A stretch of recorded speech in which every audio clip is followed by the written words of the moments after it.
hippity hopping over hill and dale. Da da da da da da da da da da da.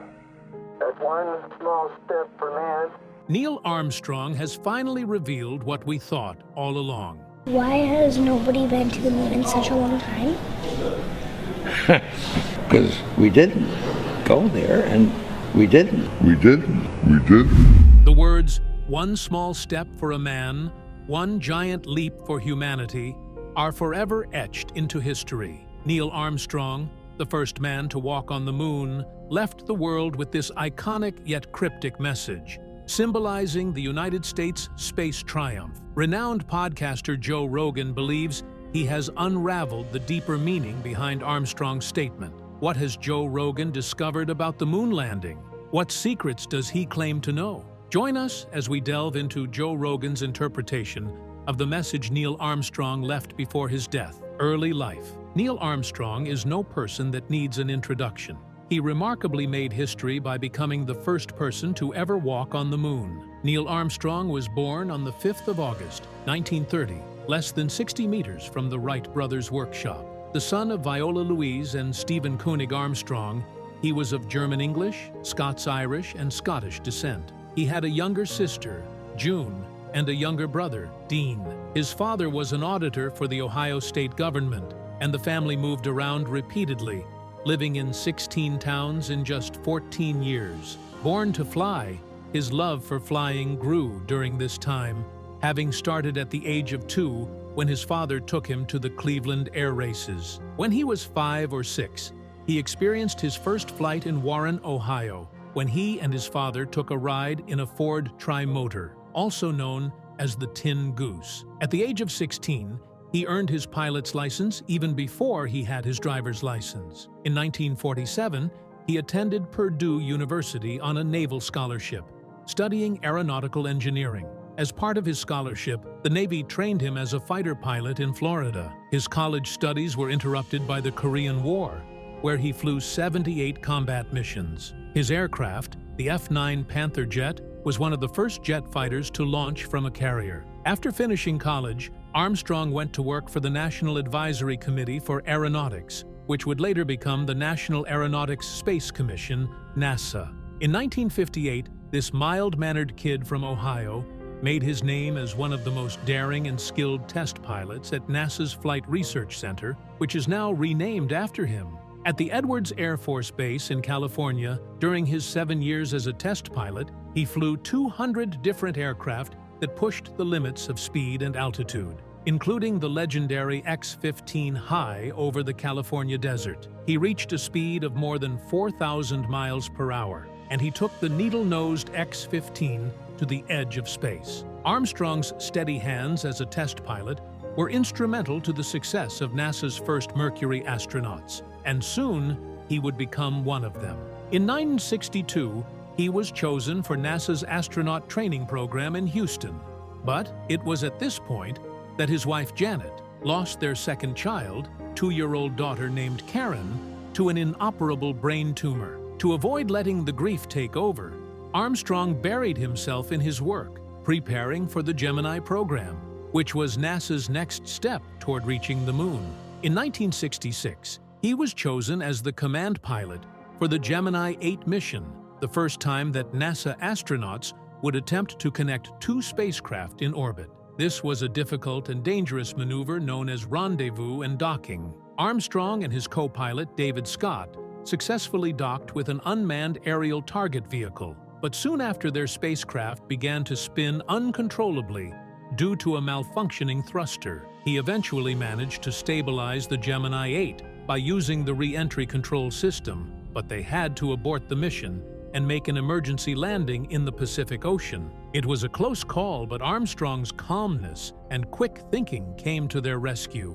His next and final mission was the one that would immortalize him forever. He was chosen as the commander of Apollo 11, the first manned mission to land on the moon.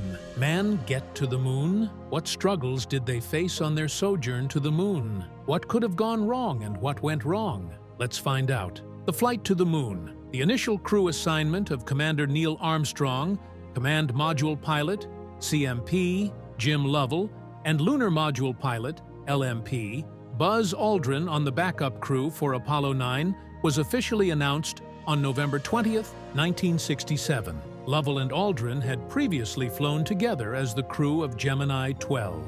Due to design and manufacturing delays in the LM, Apollo 8 and Apollo 9 swapped prime and backup crews, and Armstrong's crew became the backup for Apollo 8.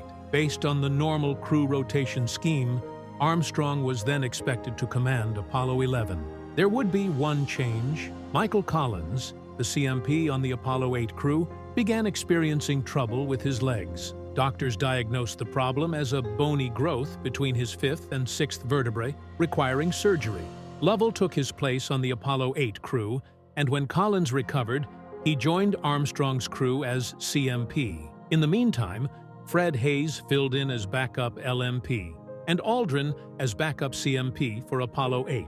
Apollo 11 was the second American mission where all the crew members had prior spaceflight experience, the first being Apollo 10. The next was STS-26 in 1988. Deke Slayton gave Armstrong the option to replace Aldrin with Lovell since some thought Aldrin was difficult to work with.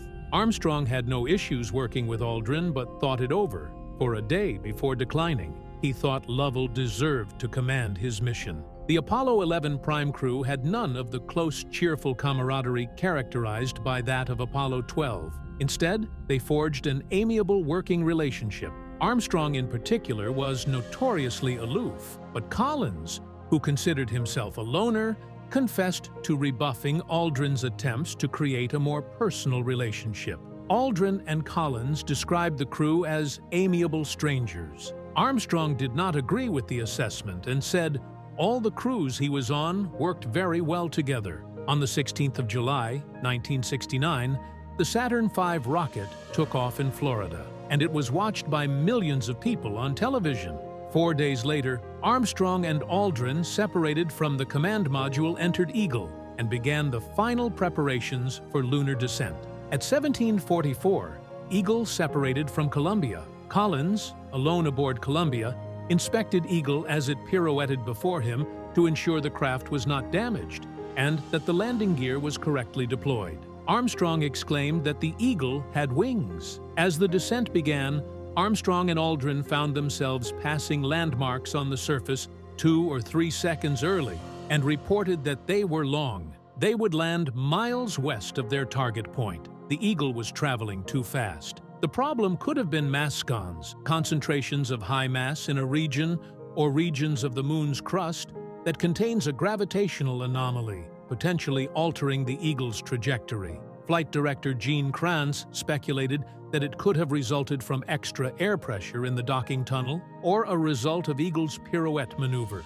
5 minutes into the descent burn, and 6,000 feet, 1,800 meters above the surface of the Moon, the LM guidance computer, LGC, distracted the crew with the first of several unexpected 1201 and 1202 program alarms. Inside the Mission Control Center, computer engineer Jack Garman told guidance officer Steve Bales it was safe to continue the descent, and this was relayed to the crew. The program alarms indicated executive overflows, meaning the guidance computer could not complete all its tasks in real time and had to postpone some of them.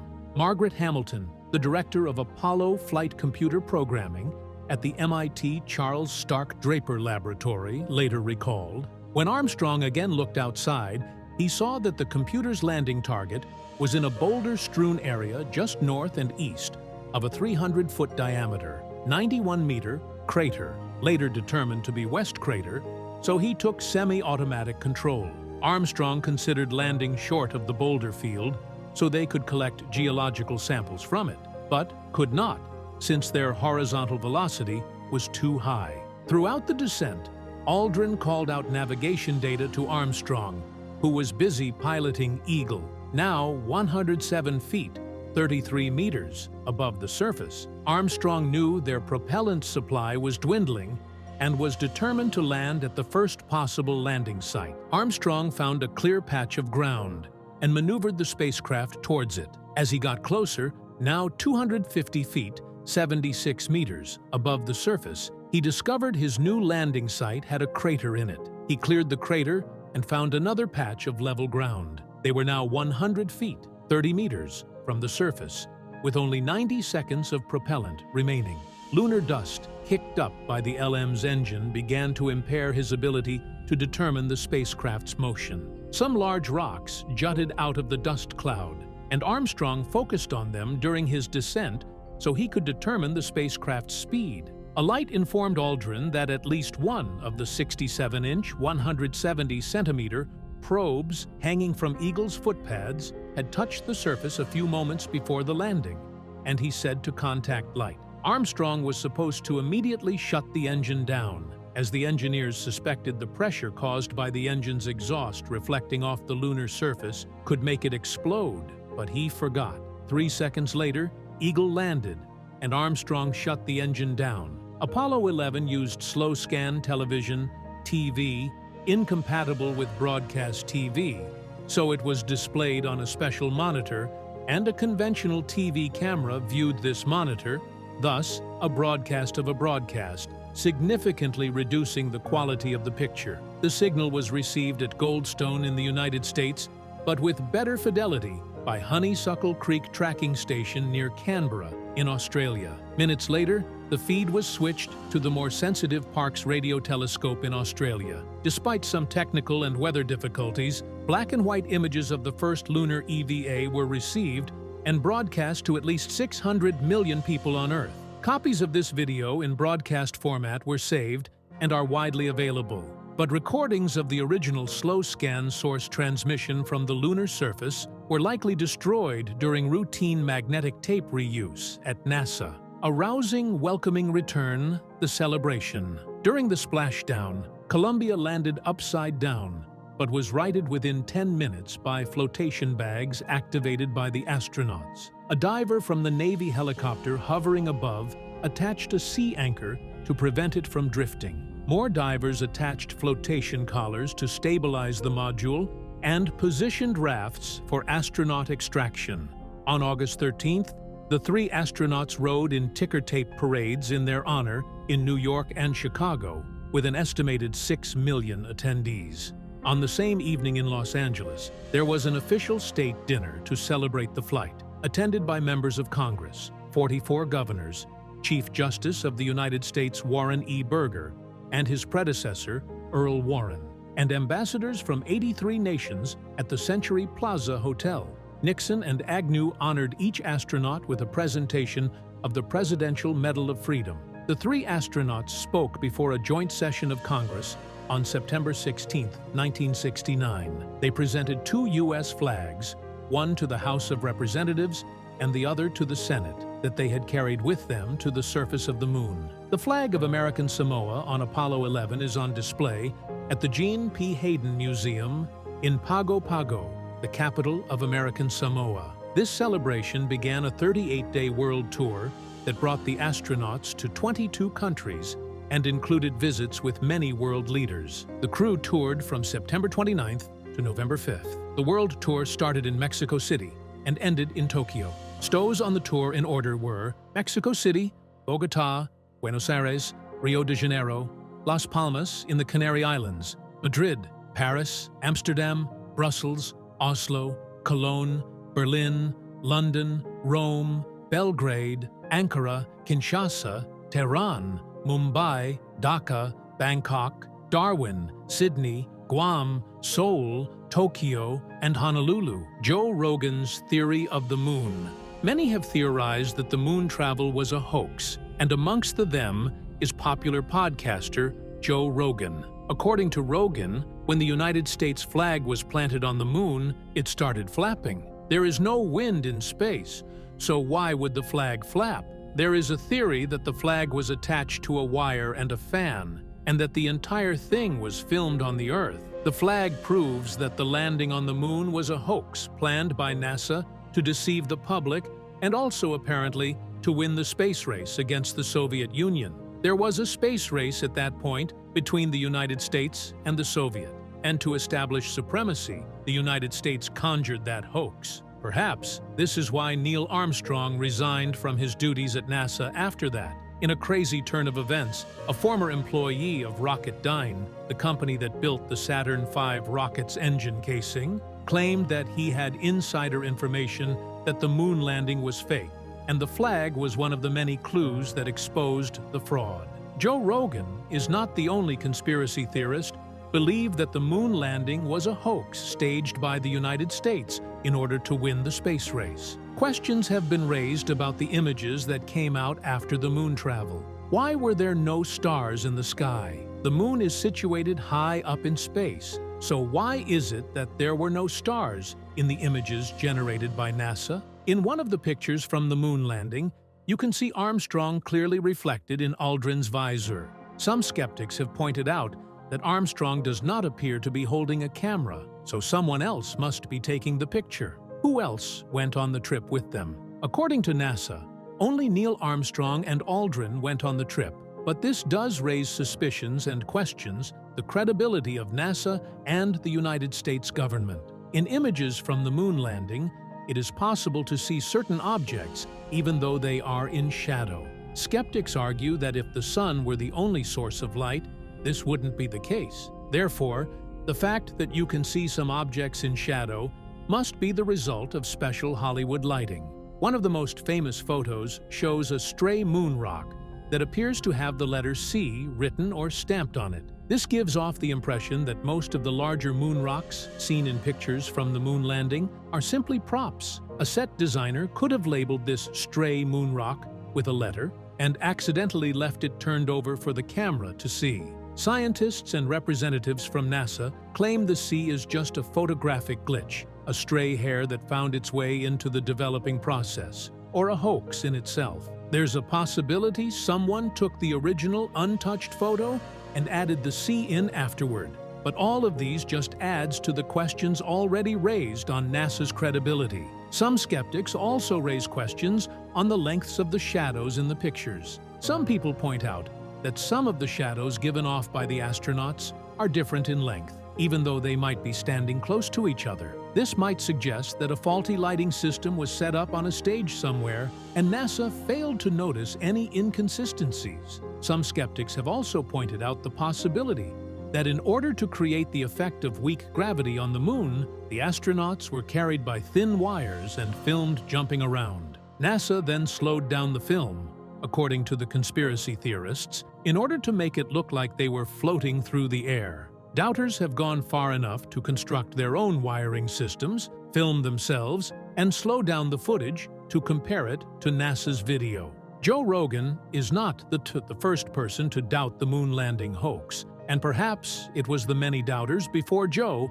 that gave Neil Armstrong a guilty conscience. Perhaps he could not continue with the lie, hence the decision to step away from NASA. Life after Apollo. What next for Neil Armstrong? Some former astronauts, including Glenn and Apollo 17's Harrison Schmitt, sought political careers after leaving NASA. Armstrong was approached by groups from both the Democratic and Republican parties, but declined the offers. He supported states' rights and opposed the U.S. acting as the world's policeman. When Armstrong applied at a local Methodist church to lead a Boy Scout troop in the late 1950s, he gave his religious affiliation as a deist. His mother later said that his religious views caused her grief and distress in later life, as she was more religious. Upon his return from the moon, Armstrong gave a speech in front of the U.S. Congress, in which he thanked them for allowing him to see some of the grandest views of the Creator. In the early 1980s, he was the subject of a hoax, claiming that he converted to Islam after hearing the call to prayer while walking on the moon. Indonesian singer Suhaimi wrote a song called Gema Suara Adzan di Bulan, the resonant sound of the call to prayer on the moon, which described Armstrong's supposed conversion, and the song was widely discussed by Jakarta news outlets in 1983. Similar hoax stories were seen in Egypt and Malaysia. In March 1983, the U.S. State Department responded by issuing a message to embassies and consulates in Muslim countries saying that Armstrong had not converted to Islam. The hoax surfaced occasionally for the next 3 decades. Part of the confusion arose from the similarity between the names of the country of Lebanon, which has a majority Muslim population, and Armstrong's longtime residence in Lebanon, Ohio. Armstrong flew light aircraft for pleasure. He enjoyed gliders, and before the moon flight, had earned a gold badge with 2 diamonds from the International Gliding Commission. He continued to fly engineless aircraft well into his 70s. While working on his farm in November 1978, Armstrong jumped off the back of his grain truck and caught his wedding ring in its wheel, tearing the tip off his left ring finger. Illness and death. He collected the severed tip, packed it in ice, and had surgeons reattach it at a nearby hospital in Louisville, Kentucky. In February 1991, he suffered a mild heart attack while skiing with friends in Aspen, Colorado. Illness and death. Armstrong underwent bypass surgery at Mercy Faith Fairfield Hospital in Cincinnati on August 7, 2012, to relieve coronary artery disease. Although he was reportedly recovering well, he developed complications and died on August 25, aged 82. President Barack Obama issued a statement memorializing Armstrong as among the greatest of American heroes, not just of his time, but of all time, and added that Armstrong had carried the aspirations of the United States citizens and had delivered a moment of human achievement that will never be forgotten. Armstrong's family released a statement describing him as a reluctant American hero who served his nation proudly as a Navy fighter pilot, test pilot, and astronaut. While we mourn the loss of a very good man, we also celebrate his remarkable life and hope that it serves as an example to young people around the world to work hard to make their dreams come true, to be willing to explore and push the limits, and to selflessly serve a cause greater than themselves. For those who may ask what they can do to honor Neil, we have a simple request. Honor his example of service, accomplishment, and modesty. And the next time you walk outside on a clear night and see the moon smiling down at you, think of Neil Armstrong and give him a wink. It prompted many responses, including the Twitter hashtag #HowVWinkAtTheMoon. Buzz Aldrin called Armstrong a true American hero and the best pilot he ever knew, and said he was disappointed that they would not be able to celebrate the 50th anniversary of the moon landing together in 2019. Michael Collins said that he was the best and that he would miss him terribly. NASA Administrator Charles Bolden said, "As long as there are history books, Neil Armstrong will be included in them, remembered for taking humankind's first small step on a world beyond our own." In July 2019, after observations of the 50th anniversary of the moon landing, the New York Times reported on details of a medical malpractice suit Armstrong's family had filed against Mercy Health Fairfield Hospital, where he died. Armstrong's wife, Carol, was not a party to the lawsuit. She reportedly felt that her husband would have been opposed to taking legal action. Legacy of Neil Armstrong. Armstrong left his prints in the annals of history, and his legacy is written in gold. Armstrong was elected as a member of the National Academy of Engineering in 1978 for contributions to aerospace engineering, scientific knowledge, and exploration of the universe as an experimental test pilot and astronaut. He was elected to the American Philosophical Society in 2001. Armstrong and his Apollo 11 crewmates were the 1999 recipients of the Langley Gold Medal from the Smithsonian Institution. On April 18, 2006, he received NASA's Ambassador of Exploration Award. The Space Foundation named Armstrong as a recipient of its 2013 General James E. Hill Lifetime Space Achievement Award.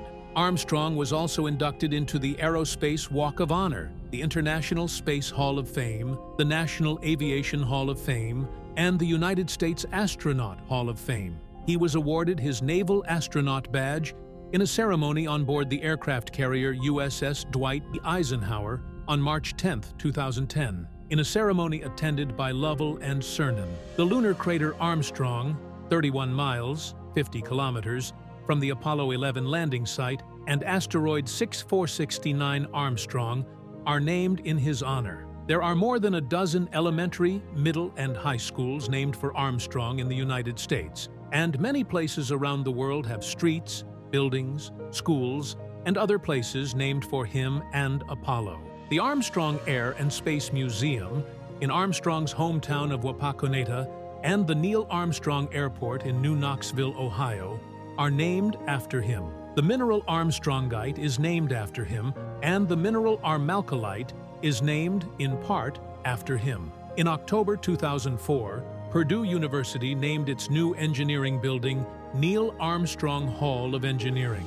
The building was dedicated on October 27, 2007, during a ceremony at which Armstrong was joined by 14 other Purdue astronauts. The NASA Dryden Flight Research Center was renamed the NASA Neil A. Armstrong Flight Research Center in 2014. In September 2012, the U.S. Navy named the first Armstrong-class vessel RV Neil Armstrong. In July 2018, Armstrong's sons put his collection of memorabilia up for sale, including his Boy Scout cap and various flags and medals flown on his space missions. A series of auctions held November 1st to 3rd, 2018, realized $5.2 million. As of July 2019, the auction sales totaled $16.7 million. 2 fragments of wood from the propeller and 4 pieces of fabric from the wing of the 1903 Wright Flyer that Armstrong took to the moon fetched between $112,500 and $275,000 each. Armstrong's wife, Carol, has not put any of his memorabilia up for sale. Armstrong donated his papers to Purdue. Along with posthumous donations by his widow, Carol, the collection consists of over 450 boxes of material. In May 2019, she donated 2 25 by 24 inch, 640 by 610 millimeters pieces of fabric from the Wright Flyer, along with his correspondence related to them. Thanks for watching.